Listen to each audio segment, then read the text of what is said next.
I've spent a good portion of my life trying to understand the fringes of society, the places most people only glimpse in headlines or fiction. And, few places are as on the fringe, as walled off from our everyday reality as prisons. But even within that world, there are layers. It's a bit like an iceberg, really. What you see on the surface, the razor wire, the high walls, the very idea of incarceration is just the beginning. The deeper you go, the darker, colder, and more pressurized it becomes. The conditions worsen, the stories become more harrowing, and the very concept of humanity is pushed to its absolute limit. Today we're going to descend through those layers. We'll start with a place that has become almost mythic in popular culture, a byword for a tough jail, but we won't stop there. We will travel, metaphorically, across the globe to some of the most notorious and genuinely inhumane prisons ever to have existed. These aren't just buildings designed to hold people, they are systems, ecosystems almost, where violence, despair, and cruelty have been allowed to fester, often by design. It's an uncomfortable journey, I should warn you, but one I feel is necessary to understand the extremes of what human beings can inflict and endure. The names of these places are often whispered with a kind of grim reverence: Alcatraz, Rikers, Black Dolphin. Each one represents a different circle of hell, a lower stratum of this bleak iceberg. We'll be looking at what makes a prison not just a place of punishment, but a place of torment. We'll explore the architecture of control, the psychology of survival, and the moments where the line between keeper and captive blurs into something truly unsettling. It's a journey into the abyss, so prepare yourselves as we descend. Our descent begins somewhere familiar, at least in name: Alcatraz. It sits there in San Francisco Bay, a tourist attraction now, but for 29 years it was America's final word in incarceration. The Rock wasn't just a prison, it was a statement. This is where they sent the men who couldn't be controlled anywhere else. Al Capone, the Birdman Robert Stroud. The prevailing philosophy wasn't rehabilitation, not really. It was about breaking a man's spirit through a routine of crushing monotony and isolation, all within earshot of the bustling free world of San Francisco, a constant, torturous reminder of what they'd lost. The cells were tiny, the rules absolute. A no-talking policy was enforced for years, creating a silence that I can only imagine was more maddening than any noise. An escape, it was considered impossible. The island was a natural fortress surrounded by freezing, treacherous currents. Yet the legends of the Thames, most famously by Frank Morris and the Anglin brothers, speak to a desperation so profound that facing near certain death in the water felt preferable to another day in that cage. Alcatraz set the standard for the Supermax concept, but it's just the surface for us, the very top layer of our iceberg. From the cold isolation of the Pacific, we move to the chaotic heart of New York City's. Rikers Island isn't an island fortress in the same way as Alcatraz. It's a sprawling 10-jail complex connected to the mainland by a single fragile bridge. And if Alcatraz was about breaking the spirit through silence, Rikers is about shattering it with noise and violence. For decades, it's been a byword for dysfunction in the American justice system. It's a holding pen, primarily for pretrial detainees, people not yet convicted of a crime, yet the conditions are often more brutal than in maximum security penitentiaries. The stories that come out of Rikers are astonishing. It's a world run not always by the guards, but by intricate and violent gang hierarchies. Overcrowding is endemic, leading to a constant simmering tension that explodes into slashings and beatings with grim regularity. The guards themselves are often caught in the middle, or worse, become part of the problem, accused of brutality and corruption. It's a place where the system seems to have completely collapsed in on itself, creating a self-perpetuating cycle of violence. Rikers isn't just a prison, it's a symptom of a much deeper illness, a stark look at what happens when institutions fail. Now we go deeper to a place where hope seems to have been surgically removed. On the border with Kazakhstan lies Correctional Colony Number 6, better known as Black Dolphin. This is Russia's final destination for its most dangerous criminals, serial killers, cannibals, terrorists. These are men serving life sentences, and the prison is designed to make them acutely aware that they will die here. There are no communal areas, no workshops, no pretense of rehabilitation. There is only containment, absolute and total. The name comes from a fountain of a black dolphin built by the prisoners themselves, a strange, almost mocking piece of art in a landscape of utter despair. The routine is an exercise in psychological subjugation. Inmates are held in cells with 3 steel doors, a cell within a cell.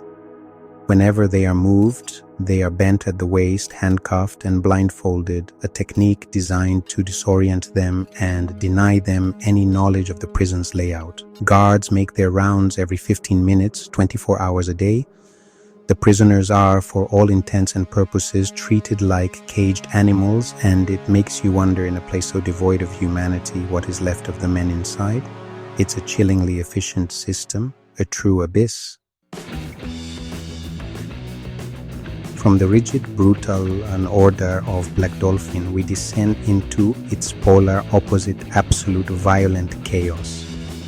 La Sabaneta prison in Venezuela was, until its closure, less a correctional facility and more a failed state in miniature. The government had all but ceded control of the interior to the inmates themselves. The guards patrolled the perimeter, but inside life was governed by the brains, the powerful gang leaders who ran rackets, controlled access to food and water, and adjudicated life and death with impunity. It was a terrifying vision of society without rules, where the strongest and most ruthless prevailed. The overcrowding was beyond comprehension. A facility built for 700 people at one point held nearly 4,000. Inmates slept in makeshift hammocks strung up in corridors or paid the brains for the privilege of a bed. Violence wasn't just common, it was the currency of daily life. In 1994, a gang war inside the prison culminated in a massacre that left over 100 inmates dead, many burned alive. La Sabaneta represents a different kind of horror, not the horror of state control, but of its complete and utter absence, leaving thousands of men to rot in a gladiatorial arena of their own making. Some prisons gained their notoriety not just from present conditions, but from the weight of a dark and bloody history. Diyarbakir prison in southeastern Turkey is one such place. Built in 1980, it quickly became infamous, particularly in the years following the 1980 military coup. It was a center for the systematic torture of political prisoners, many of them Kurdish activists. The stories that have emerged from its walls from that era are the stuff of nightmares, a deliberate and state-sanctioned campaign to break human beings physically and psychologically. It's often called one of the most barbaric prisons of the modern era. The methods were horrific and varied: beatings, electrocution, being forced to live in filth, psychological abuse that drove dozens to suicide. The guards were given free rein, and the prison became a laboratory for human cruelty. Even after that period, its reputation has lingered, a stain on the nation's conscience. While conditions have reportedly changed, the name Diyarbakir itself remains a symbol of the terrifying power of the state to inflict suffering. It's a reminder that sometimes the greatest danger to a prisoner isn't another inmate, but the very system that holds them captive. We travel now to Southeast Asia, to a place known grimly to travelers and locals alike as the Bangkok Hilton. Its real name is Bangkok Central Prison, and for foreign inmates especially, it represents the ultimate nightmare. This is Thailand's main maximum security facility, and it's where many of those on death row spend their final years. For the first 3 months of their sentence, all new prisoners are forced to wear heavy leg irons, a constant painful reminder of their captivity. For those on death row, these shackles remain on permanently. The conditions are notoriously harsh. Severe overcrowding means prisoners are packed into cells with little sanitation and rampant disease. The Thai heat and humidity make the environment almost unbearable.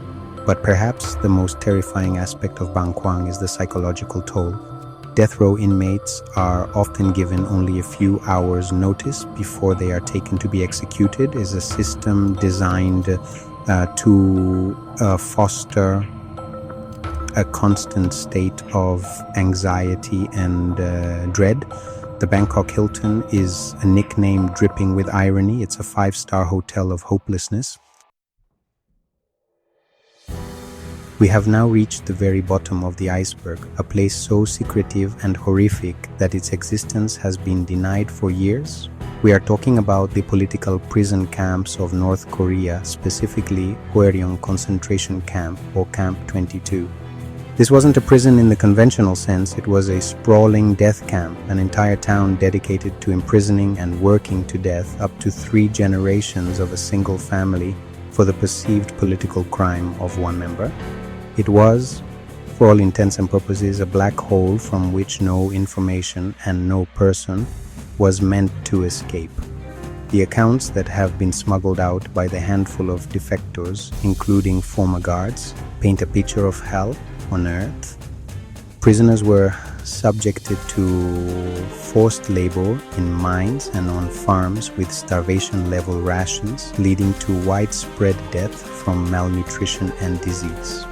There are credible, horrifying reports of routine torture, medical experimentation on prisoners, and public executions for minor infractions. Camp 22 was the ultimate expression of totalitarian control, a place designed to erase not just individuals but entire family lines from existence.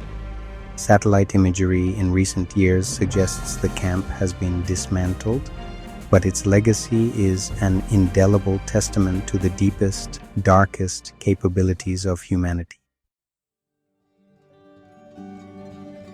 We've journeyed deep into the prison iceberg, from the infamous Rock of Alcatraz to the almost unimaginable void of Camp 22.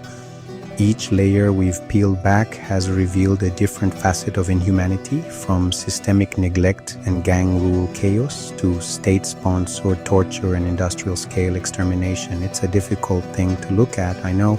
It forces us to confront uncomfortable truths about power, control, and what happens when human beings are stripped of their basic dignity and rights. And it's tempting to turn away, to dismiss these places as anomalies, as horrors that belong to other countries or other times. But what we have seen today is only a fraction of what lies beneath the surface. For every notorious prison we can name, there are countless other black sites, forgotten jails, and overcrowded holding cells hidden from the world's view. These systems of cruelty persist in the shadows, and the stories of those within them often go unheard. The purpose of this journey wasn't to sensationalize suffering, but to bear witness to it, to understand the patterns and the warnings that these places represent. They are the extreme conclusion of what happens when we decide some people are less than human. Ultimately, how a society treats its prisoners is a reflection of its own soul. It's a measure of its commitment to justice, compassion, and the fundamental belief in human rights for everyone. Not just for the people we like or the people who are innocent, but for everyone. Reflecting on these dark places should, I hope, reinforce the importance of sunlight, of transparency, and of defending those universal rights, especially for those who are locked away, far from our sight, at the very bottom of the iceberg.